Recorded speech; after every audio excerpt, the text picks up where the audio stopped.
Cumprimento a todos com a paz do Senhor, agradecendo a Deus por esta oportunidade de gravar mais uma aula do Capé de Sande. Uma honra poder estar aqui para ministrarmos essa aula, que é a aula de número 7, trazendo o título como Os Mistérios da Vida, pautado no capítulo 6 desse livro de Eclesiastes. Como sempre digo, uma honra poder estar aqui contribuindo com os professores da Escola Bíblica Dominical, que esse seja mais um auxílio, um subsídio, um caminho que possa contribuir junto aos estudos, aos levantamentos que o professor estiver fazendo na preparação da sua aula. Essa aula de número 7, Os Mistérios da Vida, pautada em Eclesiastes capítulo 6, o autor da nossa lição fez questão de mencionar aqui os versículos 2, o versículo 3 e o 7 ao 12, os quais eu quero fazer menção, falando que Deus dá a alguns tudo o que desejam, riqueza, propriedades e fama. Porém, não deixa que eles aproveitem nada disso. E é algo estranho quem aproveita e não ele. Isso também é ilusão e não está certo. O versículo 3 diz: que adianta um homem viver muitos anos e ter 100 filhos, se não aproveitar as coisas boas da vida e não tiver um sepultamento decente? Eu digo que uma criança que nasce morta tem mais sorte do que ele. Versículo 7. Todos trabalham duro para ter o que comer, mas nunca ficam satisfeitos. Versículo 8. Que vantagem tem o sábio sobre o tolo? Que vantagem tem o pobre em saber enfrentar a vida? O 9. Isso também é ilusão, é correr atrás do vento. É muito melhor ficar satisfeito com o que se tem do que estar sempre querendo mais. Versículo 10. Tudo que se passa neste mundo já foi resolvido há muito tempo, antes de uma pessoa nascer. Já está decidido o que vai acontecer com ela. E nós sabemos que não podemos discutir com quem é mais forte do que a gente. Versículo 11. Uma coisa é certa. Quanto mais falamos, mais tolice dizemos, e não ganhamos nada com isso. E por último, versículo 12. De fato, como é que podemos saber o que é melhor para nós nesta vida de ilusões? Vida que passa como uma sombra? Como podemos saber o que vai acontecer na terra depois da nossa morte? Fiz questão de mencionar o texto baseado na Nova Tradução na Linguagem de hoje, que é o texto que está em tela, para que nós possamos analisar junto à classe, diferente das outras aulas em que nós usamos outras versões, até para poder trazer clareza. O livro de Eclesiastes contribui muito a analisar versões diferentes para que a gente possa ter contato com o texto para trazer mais lucidez e clareza àquilo que está sendo discutido. E antes de entrar nos tópicos, eu gostaria de fazer menção, olhando atento ao texto, ao que o autor nos traz pautado em Eclesiastes 6. O pastor Hernandes Dias Lopes vai dizer que Eclesiastes 6 é um dos capítulos mais sombrios da Bíblia. São intimações gélidas da razão e relatos de um coração em dor.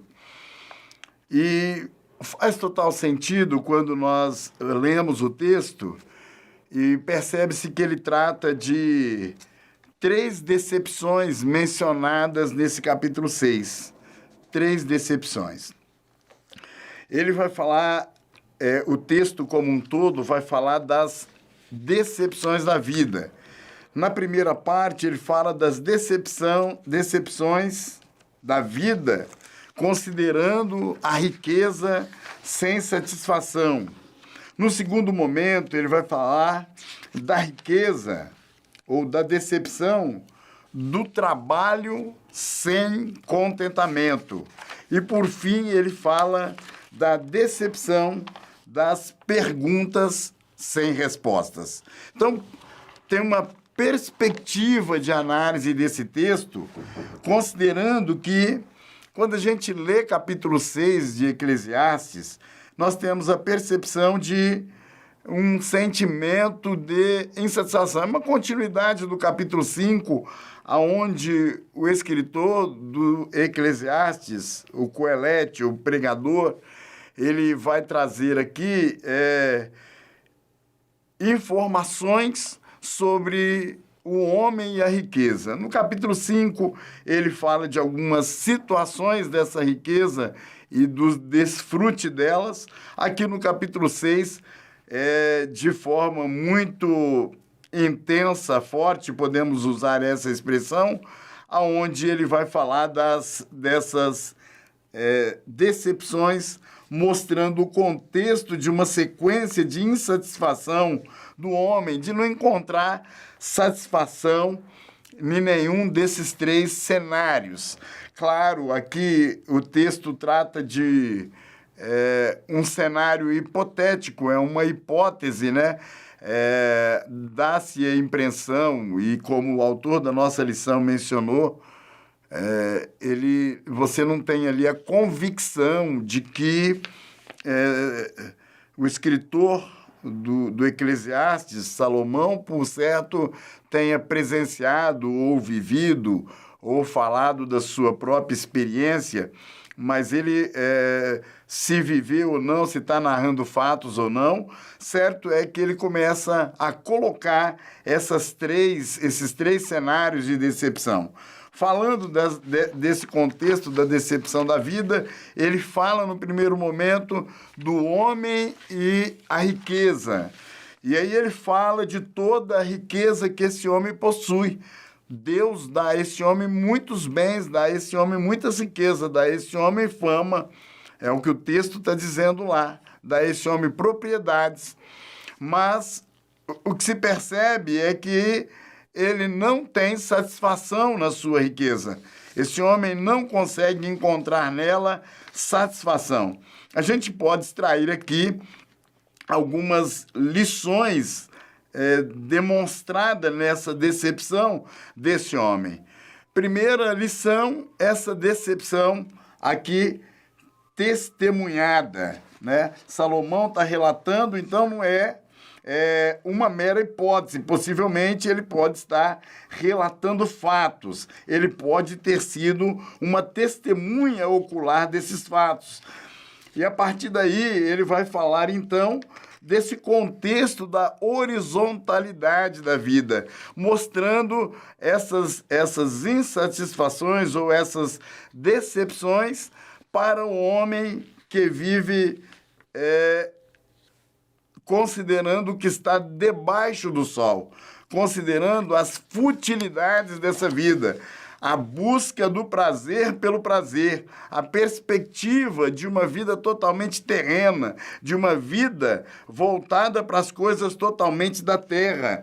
Um homem que não tem perspectiva em Deus. O sentimento que nós temos estudando o capítulo 6 de Eclesiastes é de um homem que está extremamente decepcionado por ter possuído tanto. Então, ele narra ali mostrando que o Deus que deu não permitiu que esse homem usufruísse. A ótica que nós precisamos colocar, então, nessa primeira parte, considerando versículos 1, versículo 2, é que esse Deus que concede bem e riqueza, né? Concede a prosperidade, concede o homem ter propriedades, ter fama, ele também é o mesmo Deus que concede ao homem condições de usufruí-la, de desfrutar. E no contexto desse cenário, esse homem não teve o privilégio de usufruir a riqueza que ele alcançou. E, portanto, a sua vida não valeu a pena. Ele viveu uma grande decepção.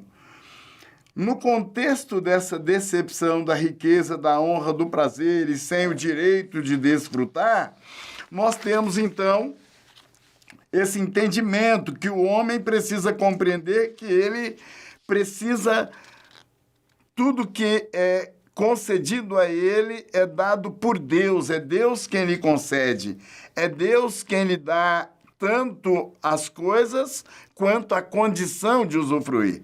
E se ele não contar com Deus para essa vida, portanto, ele vai viver uma verdadeira decepção, ele vai viver um verdadeiro arrependimento.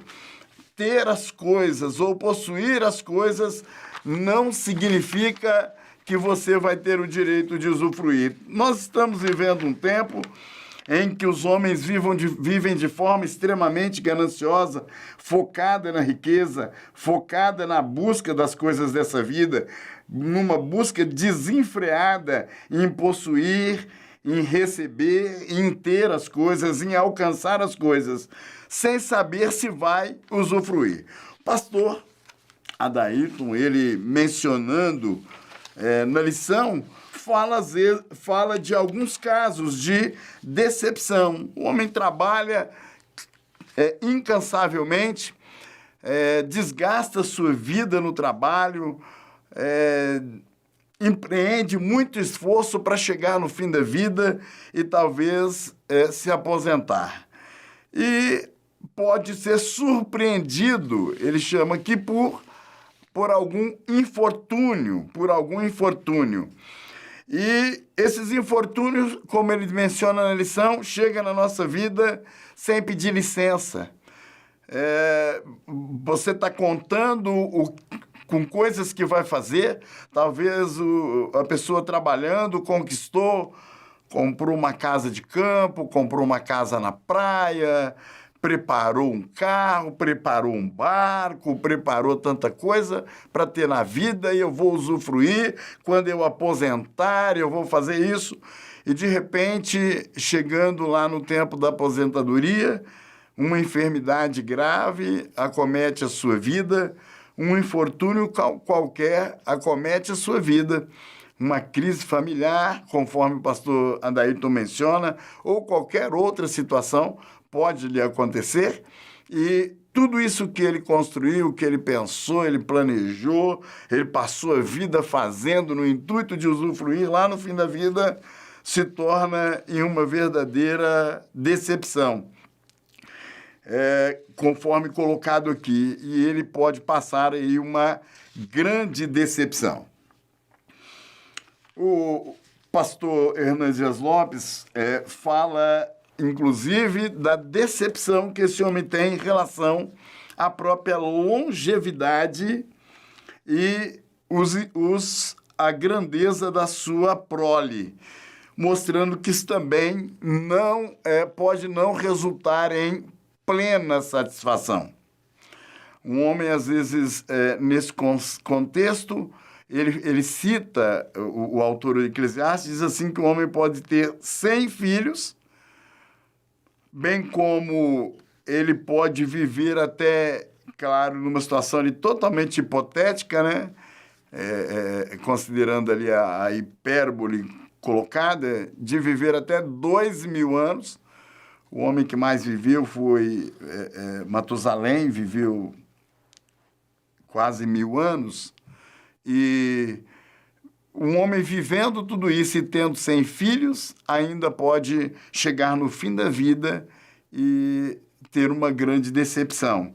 Ele cita, inclusive, a situação de um homem chegar no fim da vida e não poder, talvez, ter uma sepultura digna. O pastor Adairton cita esse texto, considerando que o homem pode chegar no fim da vida e talvez ser colocado pelos seus filhos em um asilo. São situações totalmente drásticas, porque ele não sabe o que vai acontecer no futuro. E aí, essa decepção, o autor escreve, né? Salomão escreve, como já li ali a referência, ele diz que a decepção desse homem era melhor se ele tivesse nascido morto. Ele considera que um natimorto é mais feliz porque alcançou o descanso logo após nascer do que um homem que viveu a vida inteira na perspectiva de usufruir da sua riqueza e sofre uma decepção no fim dela. Então, essa gana pelas coisas da vida tem esse risco. Então, o homem, em relação à riqueza, pode sofrer grandes decepções, o homem que vive e busca por ela. Mas ele não fala só desse risco do homem ou da decepção do homem e a riqueza. Ele fala também da decepção do homem que pode viver sem contentamento. Falando daqueles que trabalham incansavelmente pela comida, aqueles que buscam incansavelmente trabalhar no sentido de saciar só suas necessidades, sem colocar Deus na sua vida. O trabalho, em dado momento, se torna enfadonho, pesado e sem motivação. Ele chega em dado momento, olha para tudo aquilo que ele produziu e tem o pressentimento, a percepção de que tudo que ele fez foi em vão, porque ele não colocou Deus na sua vida. Aqui ele continua tratando da horizontalidade e, portanto, essa horizontalidade, a vida debaixo do sol, considerada sem Deus, ela pode te trazer de fato decepção, o trabalho pode ser de fato enfadonho. Agora ele fala e mostra o exemplo a ser seguido, que deve ser o exemplo de Jesus, que em dado momento disse que o trabalho dele ou o trabalhar dele era fazer a vontade do Pai.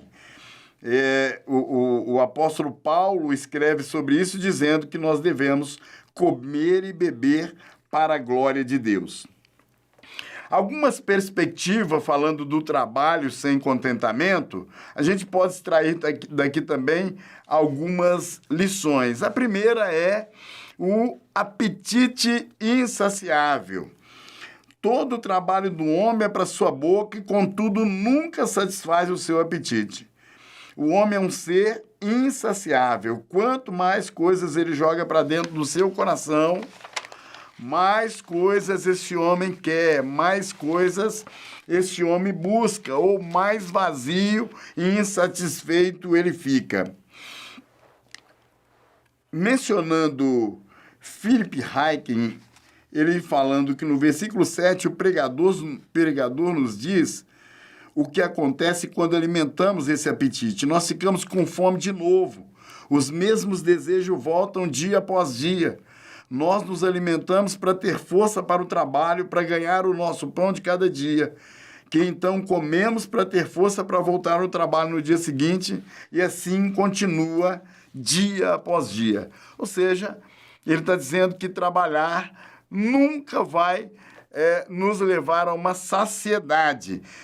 O homem, quando trabalha e trabalha só pela comida, essa vida dele vai viver, como mencionado lá nas primeiras lições, como se fosse um loop infinito. Ele trabalhando, mas nunca se satisfaz. Parece que há um buraco dentro dele que nunca o enche. Então, por mais que...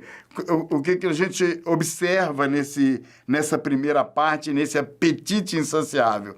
Quando o homem trabalha pela comida, basta a gente analisar os patamares da nossa existência, da nossa vida, o decorrer do nosso trabalho, em que dado momento, e olhando um pouco para a história e para o tempo, hoje nós estamos num tempo de produção de larga escala, né? Tudo se produz em grande quantidade, até a forma da alimentação chegar nas nossas mãos, indiferente de como ela seja produzida, vem de forma muito fácil na mão do homem. E nós percebemos que ainda assim nós somos seres nesse sentido insaciáveis.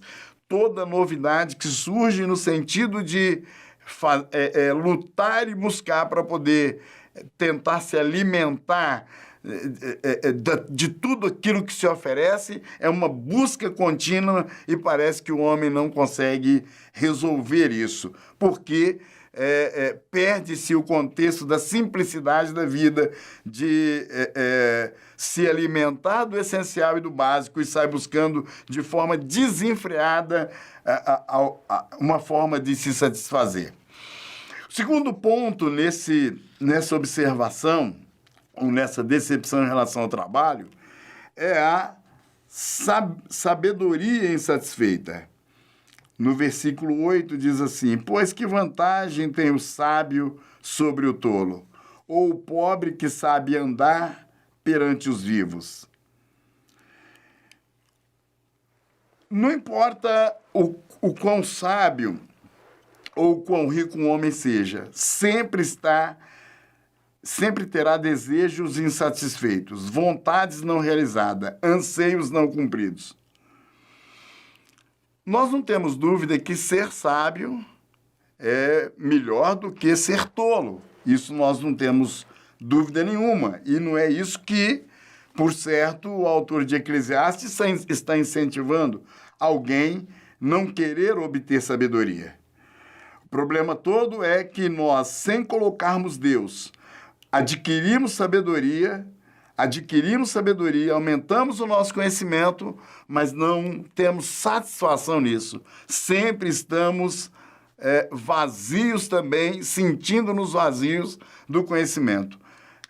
Por mais que alguém se gaba da sua inteligência, no seu interior ele ainda tem essa incógnita da insatisfação. Queria conhecer mais, queria saber mais. Está, de alguma forma, decepcionado com o domínio do conhecimento que tem. Em terceiro lugar, o desejo, conforme expressão, tanto do pastor Hernandes Dias Lopes, quanto de um outro autor que li hoje, que fala que o nosso desejo é um desejo vagabundo, conforme está no versículo 9. Melhor é a vista dos olhos do que o andar ocioso da cobiça. Ele está dizendo que os nossos desejos, a cobiça, ela está andando por aí o tempo inteiro. E aí ele está dizendo que melhor é a vista dos olhos, ou seja, ter prazer naquilo que nós estamos vendo, do que ter os nossos desejos andando desenfreados. Porque a afirmação do autor de Eclesiastes diz que tudo que você adquire, ainda os seus desejos estão acima daquilo que você já possui. Nunca você se dá por satisfeito. E aí é onde ele considera ou usa aqui a expressão do desejo vagabundo. Vagabundo por causa da ociosidade desse desejo. Ele não tem motivo nenhum para poder estar andando à busca de coisas para se satisfazer, até porque aquilo que ele tem já deveria contentá-lo, mas ele não está contente. Ele continua desejando algo superior àquilo que ele tem ali em mãos naquele momento. Ele fala que isso também é vaidade e correr atrás do vento. Contentar-se com aquilo que possuímos é melhor do que se esforçar por aquilo que não temos. Pois todo o desejo do mundo por coisas que desejamos é inútil, se Deus não nos der como um dom, como um presente. Tanto a riqueza, se não for um presente de Deus para poder usufruir, porque o Deus que dá a riqueza, o Deus que dá o bem, o Deus que dá a fama, é o Deus que permite usufruir. E se Deus não der esse dom de usufruir, a pessoa terá e não poderá usufruir esse dom.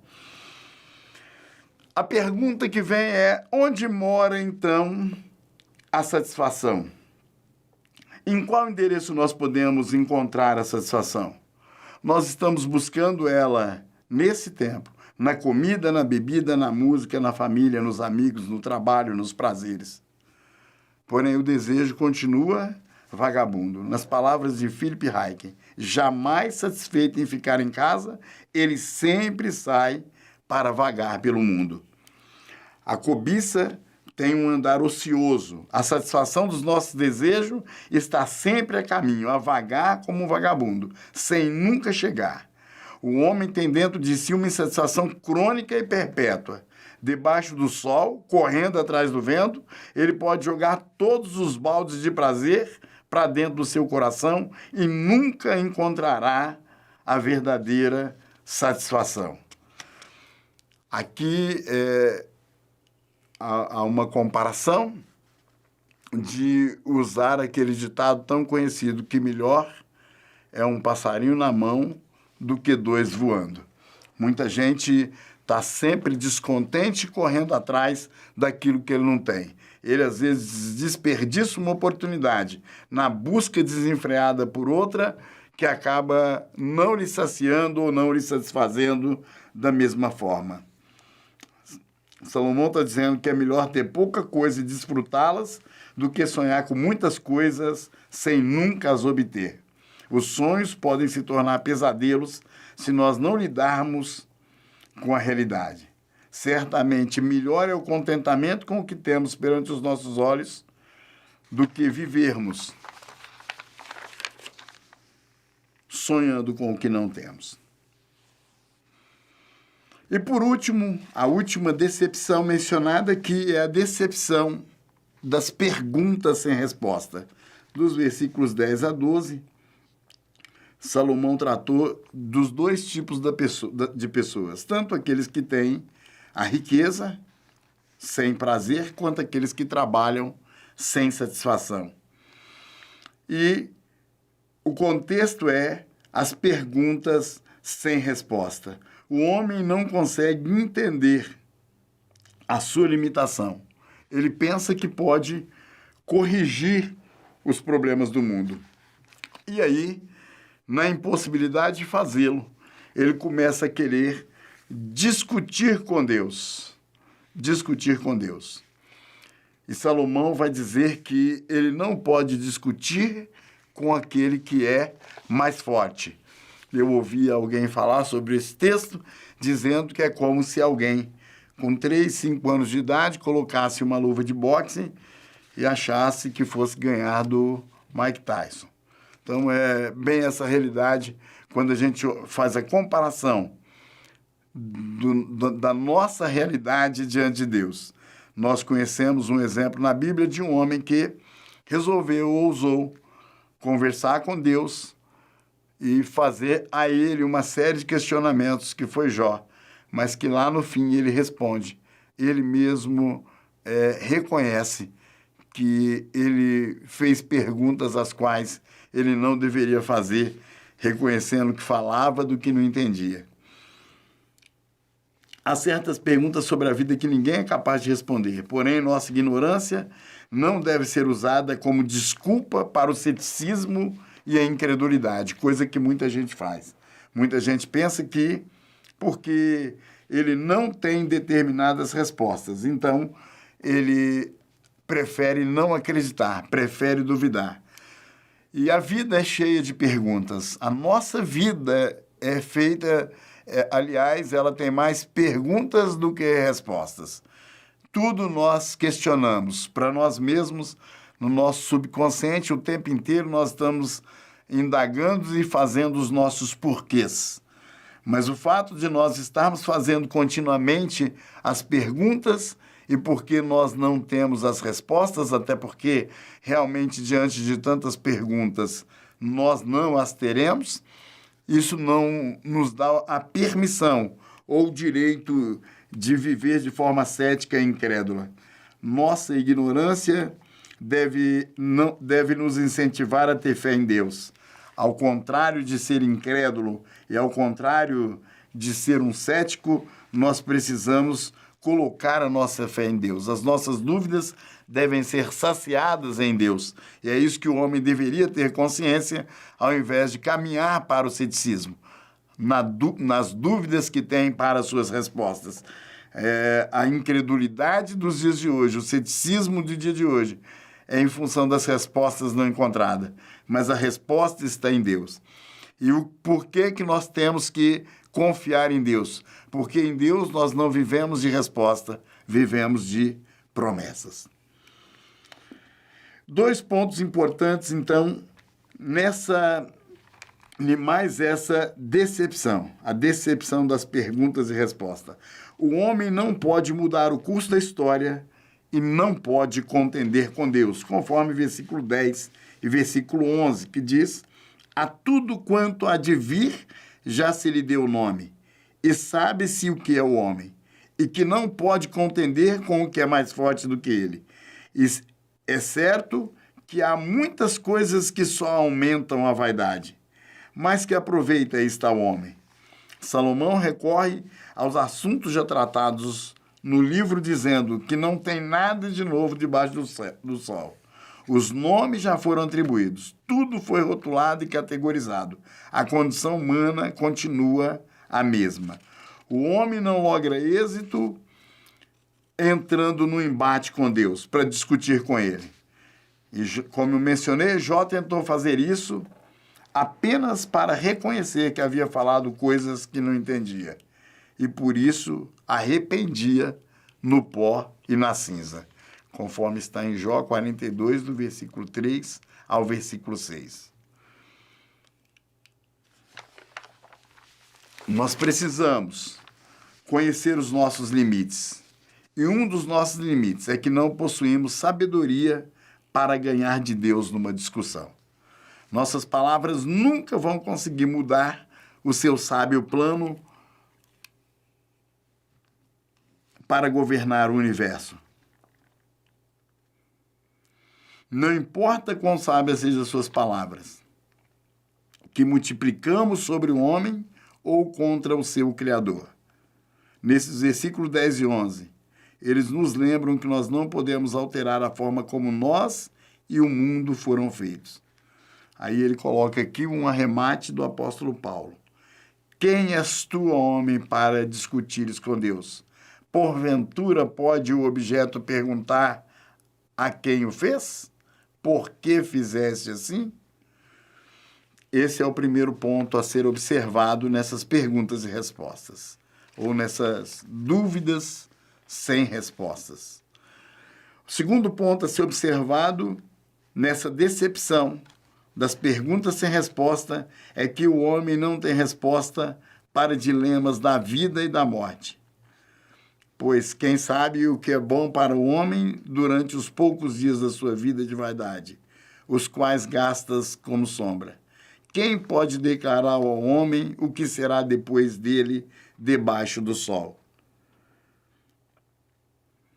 Essas perguntas retóricas, se nós tivéssemos que dizer ou afirmar alguma coisa, nós diríamos, tem resposta? Então, para essa pergunta, quem sabe que é o homem que durante os poucos dias da sua vida de vaidade, os quais gasta como sombra? A resposta que nós conseguiríamos dar para uma dúvida como essa é: Deus sabe. Quem pode declarar ao homem o que será depois dele debaixo do sol? Deus pode. O mundo não está à deriva. Deus tem um plano eterno, perfeito e gracioso para nós. A vida não é sem propósito. Sabemos que para nós o viver é Cristo e o morrer é lucro. Sabemos que não precisamos pensar que seria melhor estarmos mortos do que enfrentarmos as decepções da vida. Sabemos que Jesus veio para que tenhamos vida em abundância e que Ele satisfaz todos os nossos desejos. Sabemos que o céu é a casa do Pai. Sabemos que o Senhor enxugará dos olhos toda a lágrima.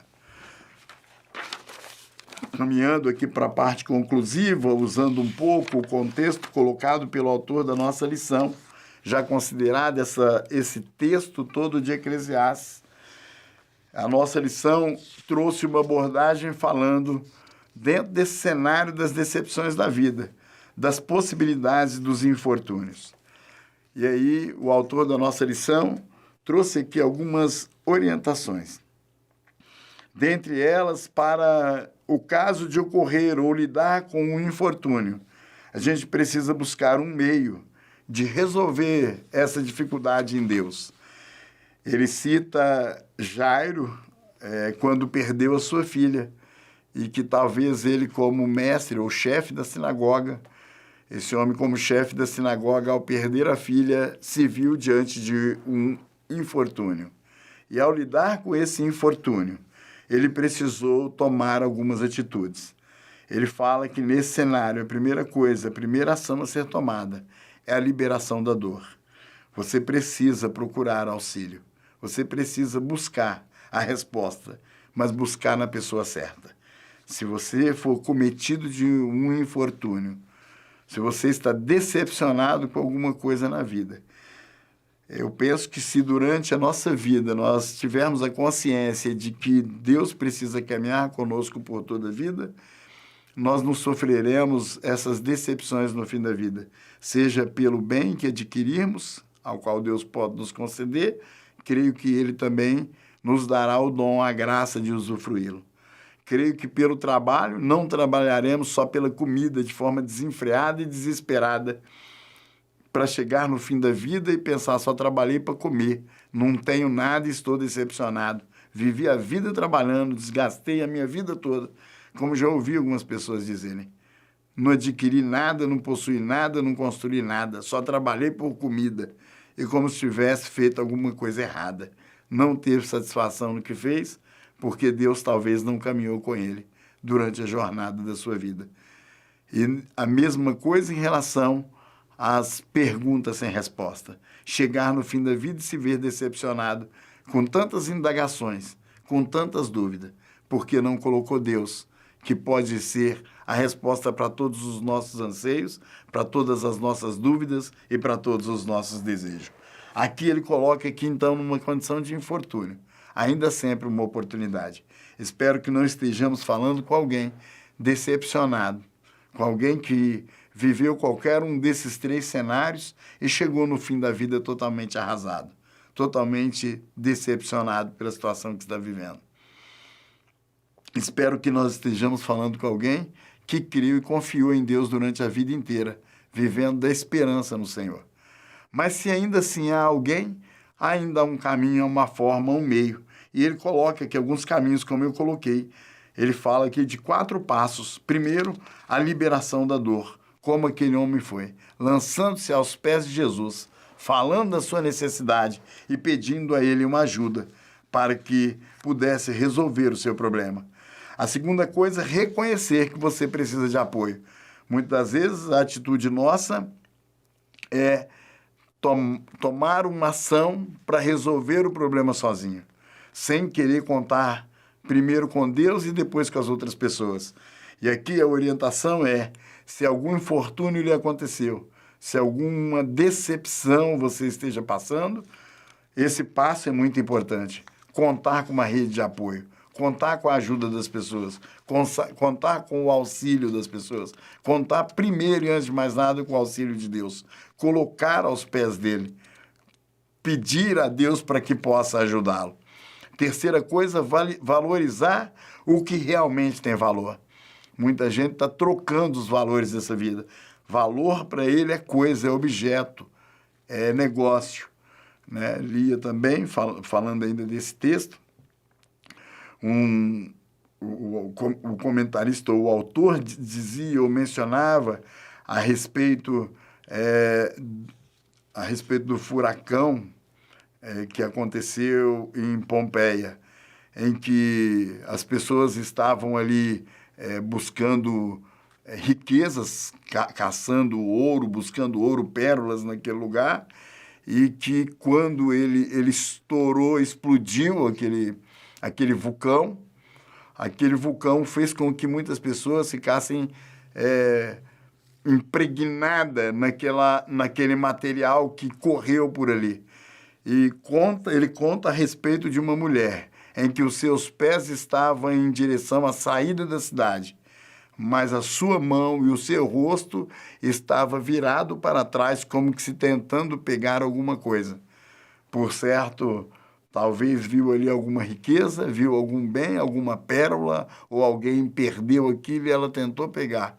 E foi surpreendida por aquele vulcão, pelos elementos daquele vulcão, que a fez ficar pregada, desenhada naquele chão, da forma em que estava a sua ganância. A pessoa precisa valorizar pessoas, precisa entender que importantes são as pessoas. Aqui o autor da nossa lição comenta de Jairo, reconhecendo que agora ele via que o que tinha de importante na vida era sua filha e que ela precisava ser curada. E por último, em 4º passo, ele menciona que nós precisamos, alguém que está vivendo de forma decepcionada com algum cenário da tua vida, precisa confiar em Jesus. Precisa depositar nele a sua esperança. Precisa saber que Jesus é a resposta para todos os nossos anseios. No segundo tópico, ele vai falar sobre a ingratidão. E aí ele coloca aqui até mesmo a definição do que é gratidão, do que é ingratidão. E ele coloca alguns pontos, situando, mostrando como o ser humano deve compreender que ele precisa ser mais grato. Dentro do cenário que nós vimos lá, uma das decepções da vida, decepção principalmente com o trabalhador, aquele que lutou a vida inteira e que depois se vê decepcionado, talvez porque ele foi extremamente ingrato durante a sua vida inteira. Não tinha prazer no que fazia e não fazia por prazer. Tudo para ele parecia ser uma exaustão. Por mais que alguém, e a gente ouve muito isso, faça o que goste. Muitas das vezes ele termina a sua vida ainda revoltado, insatisfeito, porque ele não colocou Deus para caminhar com ele. E aqui ele coloca que gratidão é ver, ingratidão é estar cego. Há alguns versículos na Bíblia e há uma etapa para a pessoa entender que o Deus que cuida de nós, ele, para poder fazer a nossa vida crescer e prosperar, há passos. E passos precisam ser seguidos no caminho da humildade, no caminho da integridade, no caminho da gratidão. Se alguma coisa nesse tripé faltar, pode ser que você vai ficar ou viver decepcionado. A Bíblia nos ensina a sermos gratos. Tem aqui algumas referências, o tempo não nos vai permitir ler, mas eu vou citá-las aqui para que o professor possa, na preparação da sua aula, consultar esses textos. 1 Tessalonicenses 5,18, Salmo 103, versículo 2, Efésios 1,16, Colossenses 3,15, Salmo 105,1, todos esses versículos nos ensinam o quanto que nós devemos ser agradecidos, o quanto nós devemos ser gratos a Deus. E aí ele diz que então gratidão é ver, ingratidão é estar cego. Ele cita nesse tópico os 10 leprosos, ensinando sobre a lição da gratidão. Aqueles homens estavam na entrada da cidade, abandonados, cegos, mendigando, e quando Jesus passou por ali, ele curou aqueles 10 leprosos. Só um voltou para agradecer. A condição que o autor coloca aqui é que muitas pessoas estão com os olhos abertos, físicos, mas a sua ganância o cega, a sua ingratidão o cega. Não faz ele perceber o bem que está recebendo nessa vida, o bom tratamento, a graça e a misericórdia de Deus sobre a sua vida. Ele não consegue ter essa percepção. A gratidão lembra, a ingratidão esquece. Aqui, mais uma vez, ele cita daquele que entrou na cidade, mas voltou para agradecer. Reconheceu o que ele havia recebido. Ele deveria ser mais grato. Por último, ele diz que a gratidão é falar. E a ingratidão é calar. O ingrato, quando fala, fala para pôr defeito. Fala reclamando. Fala murmurando. Fala desfazendo. Aquele que é grato, ele fala reconhecendo. Ele fala divulgando. Ele fala mostrando a importância daquilo que ele recebeu. E, por último, de forma conclusiva, ele fala dos sonhos não realizados, colocando aqui 2 tópicos na etapa final dessa lição, falando por que, às vezes, por que os sonhos não são realizados. Não são porque eles não estavam num propósito de Deus. Não adianta as nossas indagações, as nossas perguntas. Se alguma coisa não está nos acontecendo, é porque não é vontade de Deus que aquilo não nos aconteça. Ele nos encaminha para entender que nós devemos estar satisfeitos com o que temos e com a condição que Deus nos colocou. Parece uma frase, quando falamos assim, um tanto medieval, parece uma pregação tradicionalista, no sentido de aceite sofrer calado, conforme-se em não lutar. Não é isso que o autor do Eclesiastes está dizendo? Ele está dizendo que Deus tem seus propósitos para a nossa vida. Se eu estou caminhando com Deus, tudo aquilo que Deus tem planejado e preparado para mim vai acontecer. Certo é que a busca desenfreada, mesmo alcançando, obtendo, lutando, correndo nessa vida, eu ainda posso chegar no fim dela totalmente decepcionado, porque aquilo não me trouxe satisfação. No próprio texto do Eclesiastes, em algum momento, ele vai falar daqueles que têm a riqueza e não conseguem dormir por causa dela. Então, aqui a gente precisa ter a compreensão de que a vontade de Deus é que precisa prevalecer.